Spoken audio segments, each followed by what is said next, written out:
everyone, welcome back to week number 13 of my film marathon, and today we will be watching John Wick. Now, this week will be half John Wick and then half wherever else, because there's like 4 John Wicks, and we can watch Ballerina as well, so it's mainly John Wicks this week. Evening, Jimmy. Noise complaint. Noise complaint.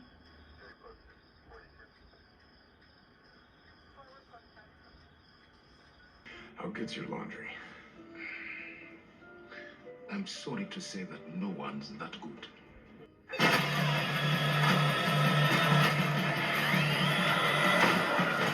Hello comrades, and welcome back to week number 22. Today we'll be discussing John Wick, because I watched John Wick, and I thought it was really good, so let's get right into it, because the first John Wick film, now I watched these because obviously John Wick 4 just came out and Ballerina's coming out, so I had to rewatch all the John Wicks obviously, because that's what I do, I rewatch everything when something new comes out. But yeah, John Wick 1 I thought was a really good, really well presented introduction to the character. We learn about his backstory. We learned from the get-go really that he's retired, and obviously he settles down, has a wife, and all's going well for him until obviously she passes away and she leaves him a dog. Now that dog then goes on to be murdered by a group of Russian mobsters who break into his house to steal his car. And that's what brings John Wick back into the game. And it's a really sad story because obviously John just wants to, after losing his wife, live a normal and kind of a retired life. But he's forced back into this industry then to seek revenge on those who killed his dog and stole his car, which leads him to kill the son of the leader of this Russian mob, and kind of dies the dominoes that brings him back into the world. And it's a really solid introduction, and it's a really, when you think about it, a really sad story following John Wick, because obviously he doesn't want to be in this anymore, but he's forced back into this. So I thought it was really good. The character's really solid, and they did it really well, and the cast, may I add, is perfect. Like, I can't imagine anyone else being John Wick apart from Keanu Reeves. So, really solid film, great story. So I'm going to give it an 8 out of 10. I'm hunting down John Wick.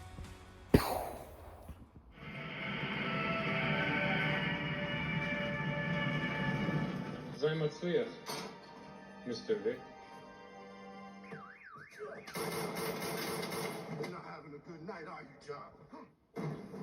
Somebody, please get this man a gun. John Wick 2, the sequel, and I thought it was arguably just as good as the first. Obviously, this one now follows John Wick, following the events of the first one, trying to resume retirement, but yet again it's forced back out by Santino, who hires him to kill his sister. He rejects the offer, but then Santino blows his house up, which is obviously the natural response to do, which forces John Wick out of retirement and has to do the bidding of Santino, therefore killing his sister. But that's not where John Wick stops, obviously. John goes on to kill Santino on continental ground, which basically breaks the rules of all this hitman and stuff. It's like the one and only rule set up: you don't kill people on continental ground. So that then leads to him having a $7 million bounty put on his head, which forces him to fight literally everyone and their dog. This film ends with John Wick being excommunicado. There's no one there to help him. He's alone. Yet again, there is no upside for John Wick in this film. It's really sad because he tries to resume retirement, but he just can't. He gets brought back out and literally gets excommunicated at the end following the events. There's no rest for this man, no peace. So again, he's a really tragic character, but such a badass as well. So really good film, really good story. 8 out of 10. I think it's just as solid as the first. I couldn't tell you which one I prefer. You don't mess with the Wick, but most certainly you don't want 2 Wicks, but 3 Wicks.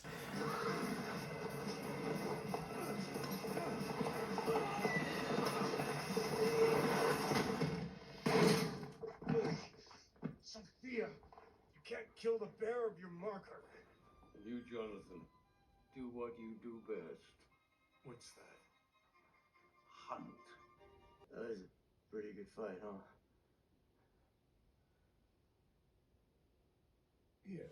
John Wick 3. Now obviously, freshly excommunicated, John travels to Casablanca where he seeks the forgiveness of the elders, but is then tasked with killing or defeating the High Table, three teams of Winston and the Bowery King. All that, basically he gets betrayed in the end by Winston and supposedly dies, but then the Bowery King finds him and leads up to the fourth one. But this story, yet again, is really great. Gives the characters more time to develop. We see more of John, and in this film we see more of how no one really is there for him. No one is ally, because obviously being excommunicated, he's basically exiled from all this and he can't have anyone to help him. And so when he seeks the help of Winston to bring down the High Table, you know, you can kind of see what's going to happen. He's going to get betrayed for Winston's own benefit, because he's a little greedy little man who only does it for his own benefit. But I really like how the films go on and the story develops further, and you get to see more of this criminal underworld and the bounties and stuff that go on, and you can see the workings of it. I think it's really well put together, the story. I really did enjoy it, and the ending is really exciting leading to the fourth one. So I'm going to give her an 8 out of 10 because, again, as I said, it's a John Wick film. I started the film and I realised I didn't record the opening. So I was going to say, are you ready for John Wick? Just tell me where John is and get out of here. Leave. Dueling pistols. 30 paces. In the event that both parties survive, each will approach the other at increments of 10 paces. What a beautiful sunrise. John Wick 4 then follows up directly after John Wick 3, obviously. But we see then John return after recuperating from his betrayal, and we see him then go after the High Table and tries to get himself out. He tries to free himself. And to do this, he has to win a duel, which is set up. And I'm missing out a lot of films and things in the film, but to break it down, the main part of the film is that John, to free himself from the High Table and Kane and all them, he has to win a duel, and he does win the duel. But the film ends with an ambiguous ending, begging the question, is he dead? Because he reportedly, from what we see, bleeds out from his wounds looking out at the sunset. And we get to see his grave. Now, is John Wick dead? I can only go off this film, and from where it looks like he is dead. And if this one is the final John Wick film, then his character ends as tragically as he begins, because obviously John only ever wanted, after his wife dies, to live a normal life and resume retirement. And we see that in John Wick 2, after the events of the first one, he returns to retirement, is forced out. And this excommunicado stuff then that literally kept him from retirement. So this entire time he just wanted to retire. And his death is kind of symbolic that he's finally free. Not in the way he wanted, but if he is dead, then it's really symbolic of the fact that he is now free from all this work and all this killing. I wouldn't be sad if this was the last one, because a bittersweet ending is a good one. But at the same time, it's John Wick, and when we think he's dead, he's going to come back and he's going to be killing a lot more people. And I give this one an 8.5 out of 10 because this is my favourite film of the lot. Still, again, John Wick has a bar. It's set and it's stuck to it, and it's been brilliant.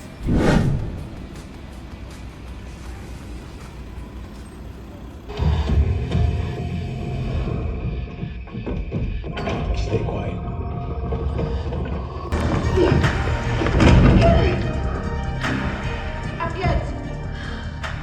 She sent you here to kill me? That's up to you. Or you can leave. Ballerina is a great addition to the John Wick franchise.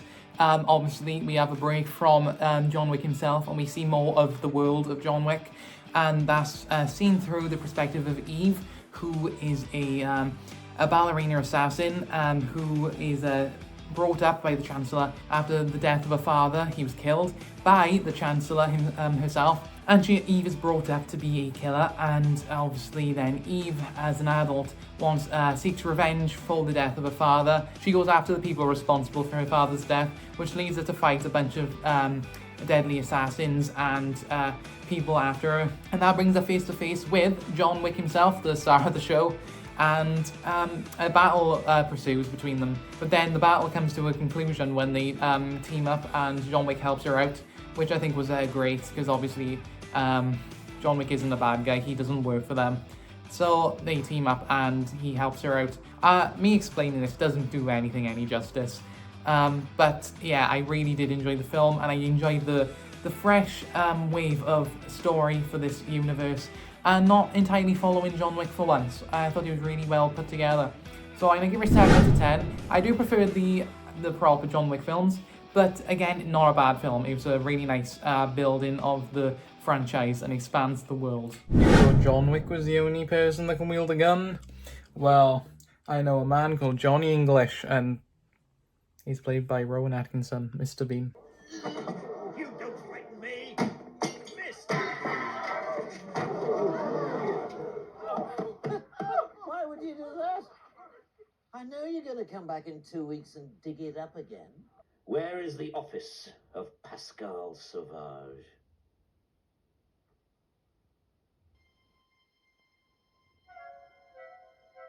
I crown you.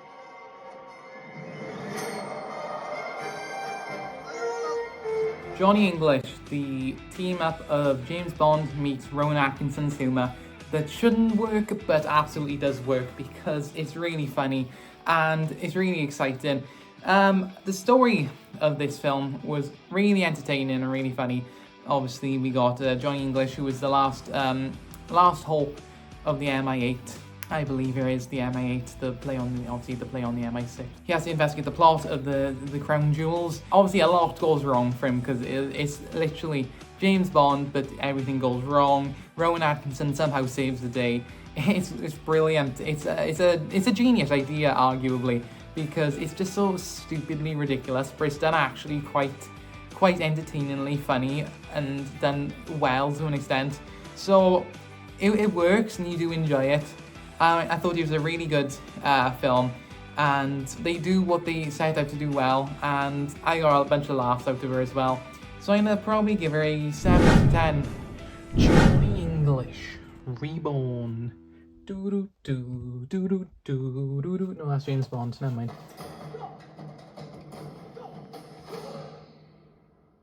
She's the killer. She's my mother. Couldn't she be both? Yes, I know it anyway. Agent in distress. Agent in distress.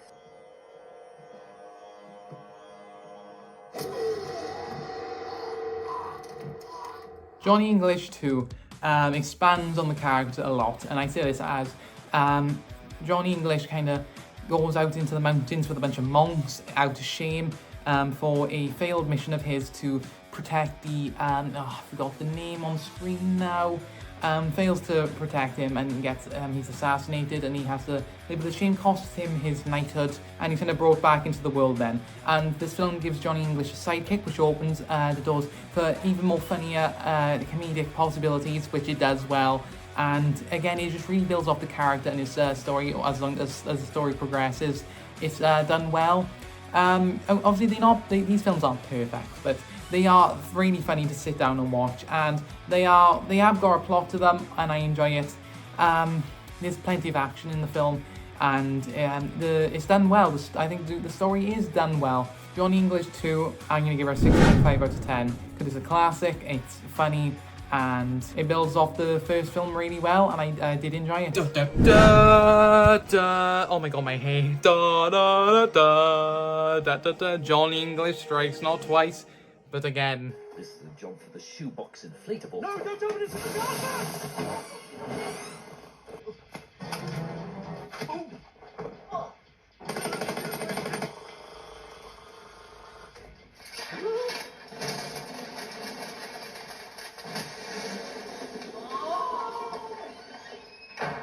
Johnny English 3 has probably one of my favourite plots of the three films, because this one follows a cybernetic attack which leaks all the identities of all these agents and operatives, leaving Johnny English to be forced out of retirement, just like John Wick, ironically enough.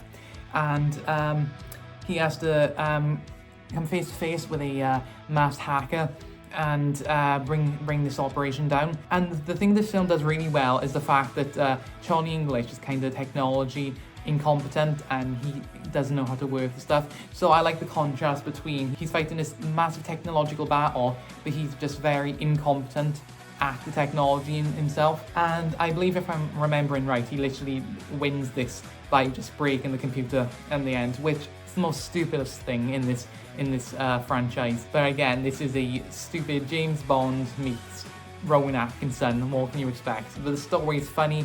And one of my favourite scenes as well is when he had the VR goggles on, and they just do the gags really well. The comedic parts they do very well. So really enjoyed it. So I'm going to give her a 6.5 out of 10. So yeah, fair play, Johnny English. Season 2 of FUBAR's just come out, so I'm going to rewatch Season 1 before I get to Season 2, obviously.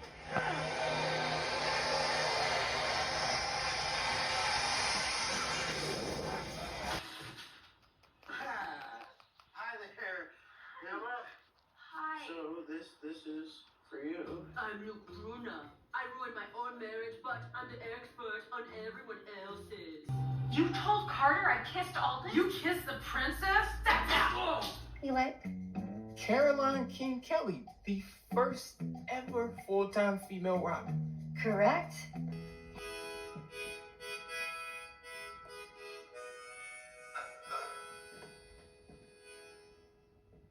Mom, what in God's name is that? It's Tina. I just did you a favor. We'll be okay. What are you looking at her for? I'm your best friend. I am on the mine. I'm not. I'm just, what do you call the Space Force people? Space cadets? They're called Guardians. Oh, the galaxy?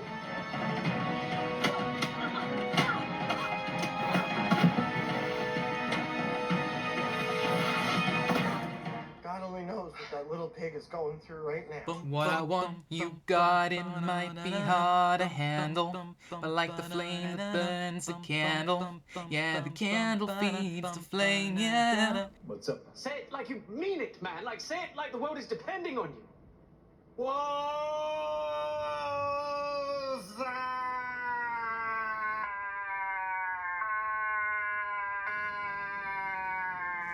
I loved watching FUBAR Season 1 when it first came out.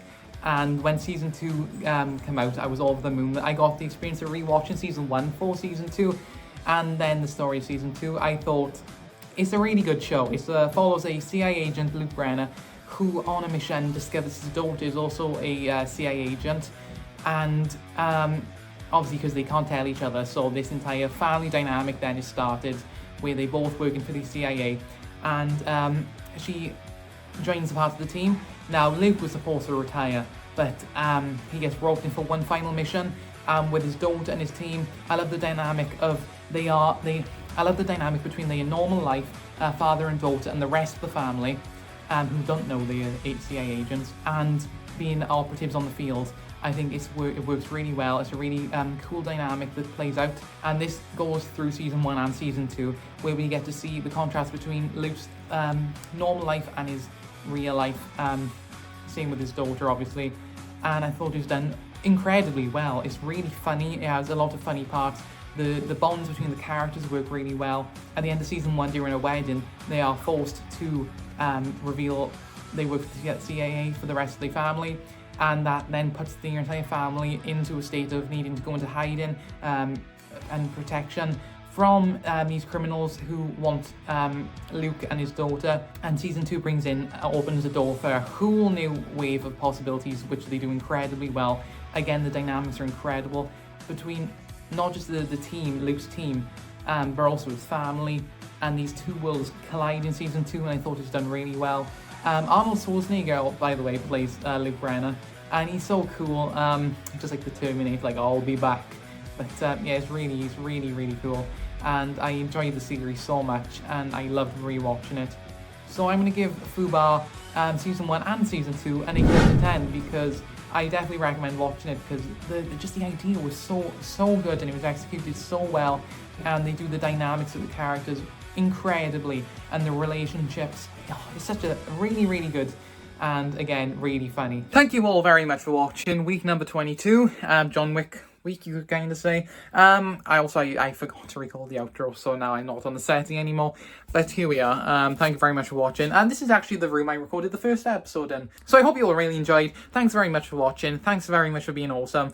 And if you liked any of these films, definitely check them out. Leave films in the comments, blah, blah, blah, blah, blah. I'll see you in week number 23, which I've already recorded because, again, I'm weeks behind. So, yeah. Peace.